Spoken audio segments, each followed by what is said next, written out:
성경을 읽다가 보면 성경에 여러 가지 죄를 지적하고 있죠. 그러나 그것을 줄여서 두 가지로 성경에서 말하는 죄를 이야기할 수가 있습니다. 첫째는 잘못된 것인 줄 알면서도 범하는 죄가 있습니다. 이거는 하면 안 되는데 하면서도 그 일을 범하게 되는 그런 예가 있습니다. 요한일서 3장 4절에 죄를 짓는 자마다 불법을 행하나니 죄는 불법이다. 즉 내가 이것을 하면 잘못인 줄 알면서도 범하는 죄가 있습니다. 두 번째는 이번에는 좋은 줄 알면서도 하지 않는 죄가 있습니다. 야고보서 4장 17절에 보면 그러므로 사람이 선을 행할 줄 알고도 행치 아니하면 죄다. 선을 행하는 거 참 좋은 거다 알면서도 우리가 하지 않는다는 거죠. 그게 죄라는 거예요. 여러 가지 성경에 다양한 죄에 대한 표현이 있습니다만은 줄여서 두 가지로 나눈다면 잘못된 것을 알면서도 범하는 죄, 또 좋은 줄 알면서도 하지 않는 죄, 이렇게 두 가지로 나눠볼 수가 있습니다. 특별히 좋은 줄 알면서도 하지 않는 죄, 우리 크리스찬들이 가장 많이 짓는 죄 중에 하나라고 저는 생각합니다. 잘못된 줄 알면서 짓는 죄는 크리스찬들에게는 좀 적을 겁니다. 그러나 이거 좋은데, 이거 하면 좋은 것인데 알면서도 하지 못하는 그런 죄를 우리 크리스찬이 많이 범하고 있다고 저는 봅니다. 그 중에 하나가 바로 기도하지 않는 죄입니다.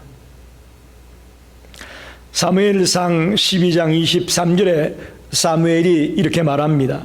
나는 너희를 위해서 기도하는 것을 쉬는 죄를 결단코 범하지 않겠다. 한번 같이 해봅시다.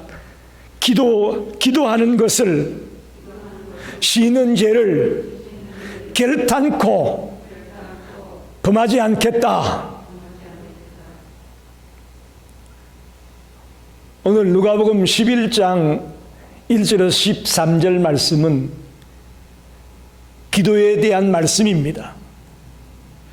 예수님이 제자들에게 기도에 대한 가르침을 주고 있는 말씀입니다. 특별히 우리 성도들이 좋은 줄 알면서도 못하는 죄를 많이 짓게 되는데 그 중에 가장 범하기 쉬운 것이 기도하는 죄를, 기도하는 일을 쉬는 그런 어리석음을 범할 때가 많이 있음을 보게 됩니다. 사실 설교는 아무나 할 수가 없죠. 그러나 기도는 누구나 할 수 있습니다. 아멘입니까? 그렇습니다. 우리가 주님의 일을 위해서 헌금을 많이 하는 거 아무나 못합니다. 있어야 하죠. 그죠? 그러나 기도는 할 수가 있습니다. 아멘입니까? 기도는 할 수 있어요. 우리가 아프리카나 저 외딴 곳에 가서 복음을 전하는 선교사의 일을 한다. 그거 아무나 못해요. 그러나 우리가 기도는 할 수 있습니다. 할렐루야. 동의하십니까?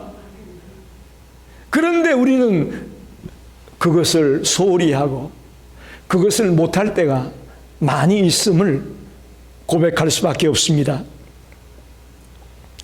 기도하는 것을 쉬는 죄, 이게 사무엘에게만 있는 죄가 아니에요. 오늘 이 땅의 모든 그리스도인들에게 기도하는 일을 쉬는 죄가 얼마나 중요한 것인가를 깨닫기를 바랍니다. 그래서 오늘 예수님이 기도에 관해서 가르쳐주는 이 말씀을 통하여 다시 한번 기도의 열기가 활활 타오르게 되기를 간절히 소원합니다. 깊은 기도의 자리에 들어가고 기도의 맛을 더 깊이 알아가는 우리 성도들이 되기를 바랍니다. 주님은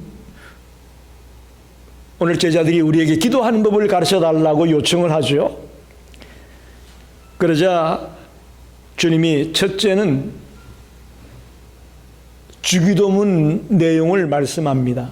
우리가 늘 암송하는 주기도문. 기도의 내용이라고도 할 수 있고 또 기도의 원리라고도 할 수 있습니다. 그 다음에 두 번째는 밤중에 친구를 찾아가서 떡을 달라고 요청하는 이 모습을 통해서 기도의 자세를 가르쳐주고 있습니다. 기도는 이런 자세로 해야 된다. 그리고 마지막에 가서는 구하라, 찾으라, 두드리라 이렇게 말씀하면서 기도에는 응답이 있다. 우리가 하는 모든 기도에는 분명히 하나님이 응답해 주신다 라는 것을 가르쳐 줍니다. 오늘 이런 세 가지 가르침을 좀 집중적으로 생각해 보면서 같이 은혜 받고 또 기도의 맛을 알게 되기를 바랍니다. 첫째로 기도의 단순성입니다. 기도의 단순성. 기도가 뭐냐? 자식이 아버지에게 이것 해주세요. 이것 좀 도와주세요.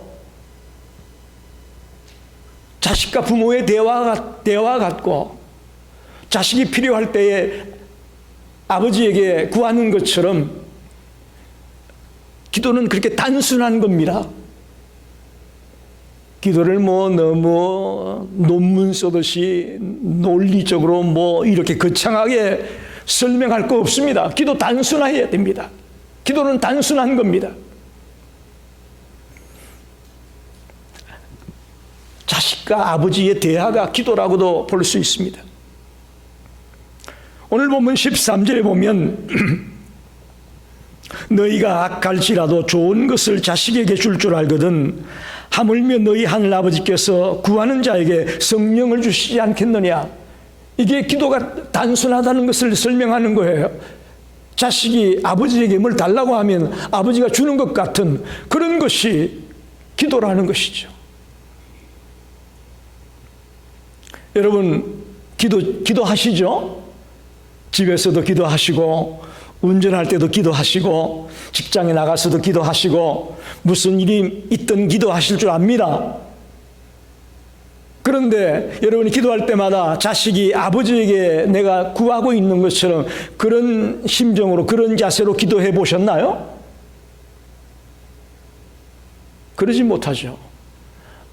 들어주면 좋고 안 들어줘도 할 수 없고 뭔가 확신을 갖지 못하고 미심쩍은 마음으로 기도할 때가 우리가 얼마나 많습니까? 잘못된 거예요.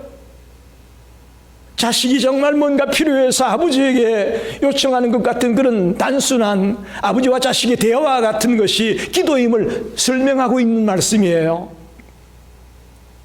너희가 악할지라도 아버지가 아무리 악해도 자식에게는 좋은 거 줄 줄 알잖아요. 하물며 하나님께서 우리가 당신의 자녀인 우리들이 하나님 앞에 구할 때 하나님이 왜 좋은 것 주지 않겠느냐. 여기 구하는 자에게 성령을 주시지 않겠느냐고 했죠. 하나님이 보시기에 우리에게 가장 좋은 건요 우리에게 성령 충만한 거예요. 할렐루야. 아멘입니다.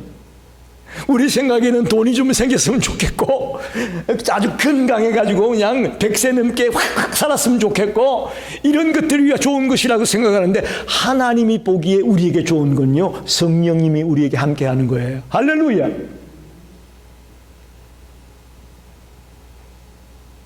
중요한 것은 여기서 여러분 정말 하나님이 여러분의 아버지임을 믿습니까? 여러분이 하나님의 자녀임을 믿습니까? 이게 중요합니다. 이게 선결 요건이에요. 하나님이 나의 아버지다. 나는 그의 자녀다. 라는 확신이 있어야 기도가 가능한 겁니다. 우리가 남의 아버지에게 가가지고 아무개 아버지 이거 좀 해주세요 라고 됩니까? 안 되잖아요. 하나님이 나의 아버지라는 확신이 있고 믿음이 있어야 기도가 가능한 거죠. 그럼 우리가 어떻게 하나님의 자녀가 될 수 있느냐? 이미 여러분 하나님의 자녀이지만 다시 한번 복습하는 의미에서 요한복음 1장 12절에 그 해답이 있습니다. 영접하는 자, 곧 그 이름을 믿는 자에게는 하나님의 자녀가 되는 권세를 주었다. 할렐루야. 예수 그리스도를 영접하는 자, 즉 예수 그리스도를 믿는 자, 그가 하나님의 자녀다 이렇게 말합니다. 여러분 예수님을 나의 구주로 믿습니까? 그럼 여러분 하나님의 자녀입니다. 오늘 다시 한번 마음에 깊이 새기십시오. 아, 내가 하나님의 자녀구나. 겉으로 보기엔 다 똑같아 보이지만 하나님의 자녀가 있고 하나님의 자녀가 아닌 사람이 있습니다. 뭘로 가능하냐? 예수 그리스도를 영접하고 믿는 자가 하나님의 자녀라고 말합니다. 자, 이제 자녀인 건 알겠습니다. 그죠? 근데 자녀만 된 것 가지고는 안 돼요. 부자지간에 긴밀한 교제가 있어야 되고 긴밀한 대화가 있어야 됩니다. 우리가 어렸을 때 생각해 보면 만약에 내가 잘못을 저질렀다, 부모 모르게 잘못된 일을 했다, 그럼 어떻습니까? 부모하고의 관계가, 즉 아버지하고의 관계가 어때요? 긴밀해지나요? 설금설금 피하죠. 아버지 오신다 그러면 잠자는 것처럼 피하고 또 하여튼 뭐 들킬까 봐 교제가 안 됩니다. 친밀함이 없어집니다. 무슨 얘기냐? 우리가 하나님의 자녀다, 하나님이 내 아버지다, 그거 좋아요. 그걸로 끝나서는 안 된다는 거죠. 우리는 하나님과 자녀인 내가 긴밀하게 교제를 나누고 친교를 나누는 그런 깊은 자리에까지 들어가야 된다는 것을 잊지 마시기 바랍니다. 부자지간인 동시에 긴밀하게 교제를 나누는 그런 사이가 될 때에 우리가 기도할 수 있는 것입니다. 그러면 정말 기도는 단순하게 자식이 부모에게 구하는 것 같은 그런 심정으로 우리가 매일 주님 앞에 기도하는 것이 가능합니다. 그럼 뭘 구할 거냐? 그게 저는 주기도문 내용이 기도의 내용이라고 생각합니다. 여러분 주로 뭘 기도하십니까?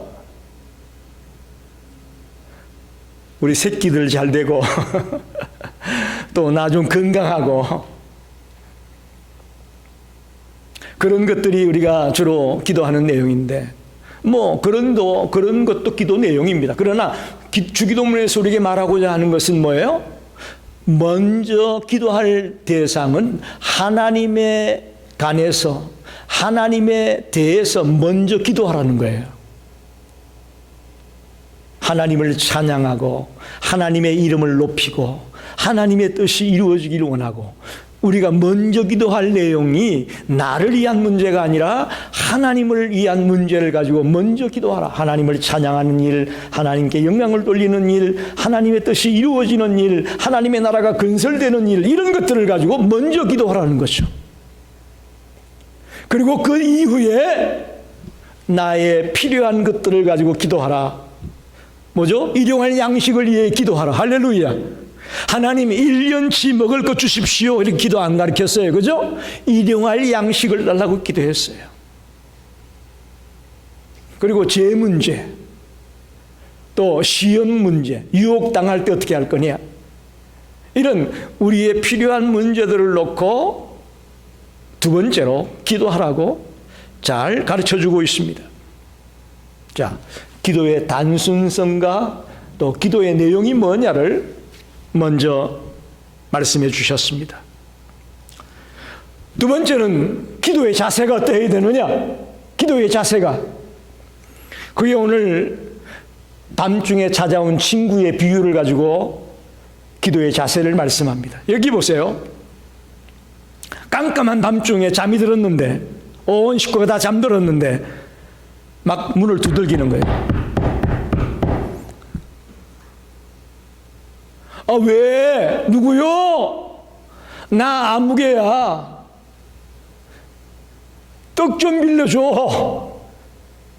뭐야, 지금 자는데. 아이들하고 다 지금 잠들었는데 뭐냐? 귀찮다 이거죠. 왜 안 그렇겠어요? 그런데 이 찾아온 친구는 계속 두들깁니다. 그러니까 오늘 본문에 유명한 말씀이죠. 8절에 보면 그 간청함을 인하여 일어나 그 요구대로 주리라. 벗됨을 인하여는 내가 주지 않겠지만 그 간청함을 인하여 내가 주겠다. 즉 기도의 자세가 어떠해야 된다는 거죠? 간절하게 기도해야 된다는 것입니다. 간절하게. 또 달리 말하면 끈질기게 기도해야 되는 것입니다. 할렐루야. 끈질기게 여러분 기도하셔야 돼요. 몇 번 해보다가 안 된다고 그냥 끝내버리고 하면 소용없어요. 끝까지 우리는 끈질기게 간절함으로 기도하는 자가 되어야 될 것입니다. 이 잠자리에 들었고 아이들도 다 자고 정말 모든 게 귀찮고 불편하지만 이 간청하는 친구, 벗됨이 아니라 간절하게 요구하는 끈질김 때문에 일어나서 그의 요구대로 떡을 줬다는 거예요. 여러분, 이것이 바로 기도의 자세입니다. 하나님이 저와 여러분의 요구를 분명히 들어줄 것을 확신하며 간절하게 기도하기를 바랍니다. 간절하게. 특별히 우리가 하나님께 지혜를 구하면 우리가 구한 것보다 훨씬 더 큰 지혜를 주시겠다고 약속하셨습니다. 또 우리가 하나님의 사랑을 의지하게 되면 많은 사람에게 베풀 수 있는 그런 넉넉한 사랑이 우리에게 생길 것이라고 말합니다. 여러분, 우리의 기도의 자세가 굉장히 중요합니다. 많은 분들 중에 그저 의무적으로 습관적으로 기도하는 분이 계십니다. 주님은 그걸 아십니다. 우리가 습관적으로 그냥 중언부언이라고 그러죠. 중언부언, 주문 외우듯이 그냥 중언부언 하는 그런 기도는 주님이 원하는 기도의 자세가 아닙니다. 정말 간절함으로 애절함으로 이거 아니면 안 됩니다라는 그런 심정으로 몇 번 두들겨 보다가 안 된다고 그만두지 말고 끝까지 끈기를 가지고 매달리며 달려나갈 때에 그 속에 기도의 역사가 일어날 줄로 믿습니다. 그럴 때에 우리의 기도가 기적을 일으키고 능력을 일으키는 역사가 일어날 것을 분명히 믿습니다. 오늘부터 저와 여러분이 기도의 자세를 바로 하고 그렇게 기도하며 달려가기를 간절히 부탁합니다. 마지막으로는 기도 응답입니다. 기도의 응답에 대해서 말씀하고 있습니다.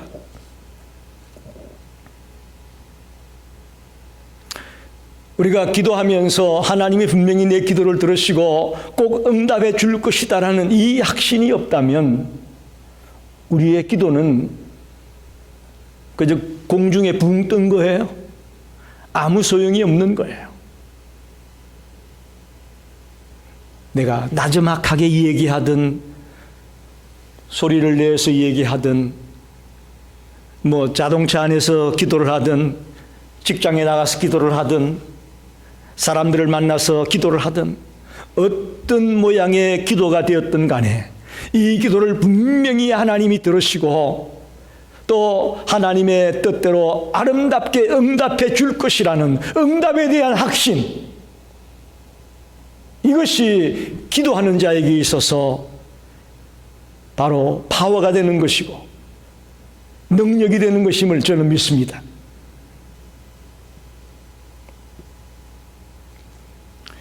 여러분 생각에는 설교하는 자가 하나님 앞에 가면 칭찬을 받을 것 같이 생각할지 모르겠지만 저는 그렇게 생각하지 않습니다. 설교하는 자보다도 오히려 은밀하게 늘 시간을 정해놓고 뜨겁게 기도하는 그런 자들이 주님 나라에 갔을 때 주님께서 더 인정하는 하나님의 일꾼이라고 저는 생각합니다. 여러분, 설교도 사실 힘들어요. 예배 한 시간 드리고 나면 배가 고파요. 배가 고프고 아주 진이 빠져요.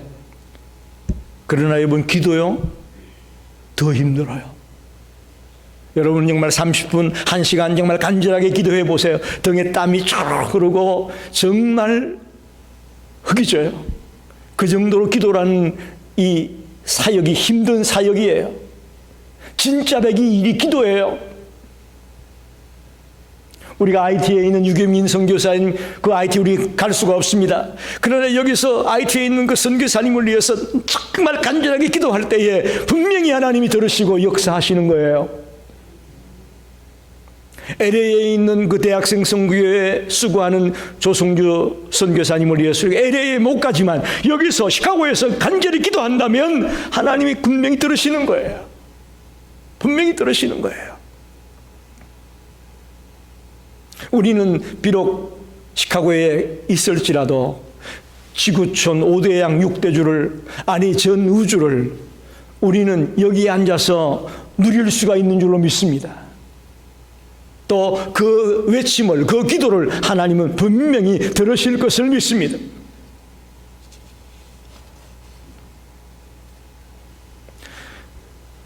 그럼 하나님이 응답을 해 주시는데 어떻게 응답을 해 주실까? 그 중에 오늘 구하라, 찾으라, 두드리라는 말씀이 나오죠. 원어 성경을 보게 되면 다 현재 동사를 쓰고 있습니다. 현재 동사. 영어로는 ask, 구하라, 찾아, seek, 두드리라, knock. 왜 구하라, 찾으라, 두드리라는 말을 현재 단어를 썼을까? 현재 동사를 썼을까? 이건 계속 구하고 계속 찾고 계속 두드리라, 그런 의미입니다. 할렐루야. 한 몇 번 하다 끝나는 게 아니에요. 계속해서 구하고 계속해서 찾고 계속해서 두드리는 자가 되라고 우리에게 말씀합니다. 누가복음 18장에 보면 또 다른 기도에 대한 좋은 비유의 말씀이 나오죠. 불의한 재판관과 가부의 얘기가 나오잖아요. 하나님을 두려워하지 않고 사람을 무시하는 아주 불의한 재판관이 있습니다. 그런데 아무것도 가지고 올 게 없는 가부가 찾아와 가지고 자기 원한을 풀어달라는 거예요. 그런데 이 재판관이 눈 하나 깜짝하겠습니까? 그런데 놀랍게도 그 가부의 원한을 들어줍니다. 그의 끈질김과 그의 간절함이 고스란히 표현되어 있습니다. 누가복음 18장 8절에 이런 말씀이 있습니다. 그러나 인자가 올 때에 세상에서 믿음을 보겠느냐 하시니라. 불의한 재판관과 가부의 비유 마지막에 나오는 얘기인데, 인자가 올 때에 세상에서 믿음을 보겠느냐, 이 말은 무슨 얘기입니까? 우리가 한 번, 두 번 기도하다가 끝내지 않고 정말 끝까지 믿음을 가지고 기도하며 달려갈 자가 몇 명이나 되겠는가, 그 말이에요. 잠깐 기도하는 건 누구나 해요. 그러냐, 세상에서 세상 끝날까지 끝까지 믿음으로 포기하지 않고 기도하며 나아가는 그런 사람을 만날 수 있겠느냐, 그런 말씀이거든요. 우리가 끝까지 기도의 응답을 기다리며 포기하지 않고 나아가는 것이 이렇게 중요합니다. 여러분 한번 물어봅니다. 여러분 기도한 것마다 다 응답 받으셨나요?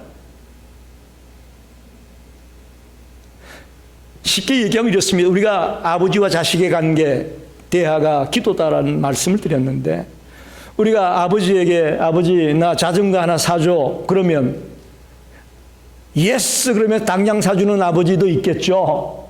그러나 형편이 좋지 않은 아버지는 기다려라고 할 수 있잖아요.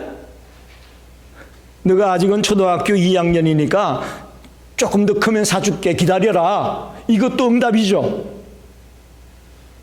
좀 말 좀 해보이소. 그렇잖아요. 예 해야만 그게 응답 아니잖아요. 좀 기다려라. 아빠 옆집에 아무개가 총을 가지고 있던데 나 총 좀 사줘. 그때 아빠가 뭐라고 대답하겠어요? 응답이 뭐예요? 예스 하는 아빠도 있을지 모르겠는데 대부분의 아빠는 노 아니에요? 정상적인 아빠라면 노 안 돼. 그것도 응답이라고요. 우리는 내가 구하는 대로 안 되면 다 응답 안 했다고 생각해요. 아닙니다. 하나님의 응답에는 예스가 있고 웨이트가 있고 노가 있는 거예요. 그런 관점에서 볼 때에 우리의 모든 기도는 하나님이 듣고 계시고 응답하고 있다고 저는 믿습니다. 그것이 예스일 수도 있고 좀 기다려라 일 수도 있고, 아니야 그건 너한테 필요하지 않아, 그거 주면 너 오히려 망해, 그거 주면 오히려 너 타락해. 주님이 여러 가지 방법으로 우리에게 말씀하는 거죠. 자, 오늘 여러분 누가복음 11장 1절에 13절의 말씀 아주 심플합니다. 기도의 단순성을 얘기하고 또 기도의 내용을 얘기해 주셨습니다. 그리고 밤중에 찾아온 친구의 얘기를 통해서 기도의 자세를 가르쳐 줍니다. 그리고 마지막으로 기도에는 분명히 하나님의 응답이 있다는 것을, 기도의 응답을 가르쳐 주고 있습니다. 여러분, 좋은 줄 알면서 하지 못하는 죄, 이거 굉장히 심각한 죄입니다. 그 중에 넘버원이 뭐냐? 기도하면 좋은데 기도 안 하는 거예요. 이것처럼 안타까운 죄가 없어요. 기도하면 좋은 줄 알면서도 우리가 무릎을 못 꿇는다. 이게 지금 많은 그리스도인들이 간과하는 죄입니다. 특별히 오늘 기도의 자세에 여러분 관심을 가지십시오. 밤중에 찾아온 친구가 아무리 문을 두들겨도 귀찮아서 안 줄 수 있습니다. 그러나 벗됨을 인하여는 내가 안 주지만 너의 그 간청하는 것 때문에, 끈질기게 간절하게 매달리는 것 때문에 내가 일어나 떡을 주겠다. 불의한 재판관, 사람도 무시하고 백도 없고 돈도 없는 그런 가부에게 뭐 응답이 있겠습니까마는 간절하게 찾아가서 두들기는 그 가부의 얘기를 들어주는 것 같이 저와 여러분의 그런 간절한 기도의 자세가 매우 중요함을 아셔야 됩니다. 그리고 계속해서 구해라, 계속해서 찾아라, 계속해서 두드리라고 말합니다. 응답될 때까지 우리는 하나님의 응답을 믿고 포기하지 말고 기도해 나가야 되는 것이죠. 그래서 오늘부터 저와 여러분이 쉬지 말고 기도하는 자가 되기 원합니다. 길을 걸을 때도, 차를 운전할 때도, 식사할 때도, 설거지를 할 때도, 운동할 때도, 사람을 만날 때도, 어떤 일을 만나든지 간에 기도할 수 있습니다. 아멘입니까? 예, 어떤 일을 만나 우리는 기도할 수 있어요. 꼭 교회에 나와서 여기 앉아서만 기도가 되는 거 아니에요. 어떤 상황에서도 우리는 기도가 가능합니다.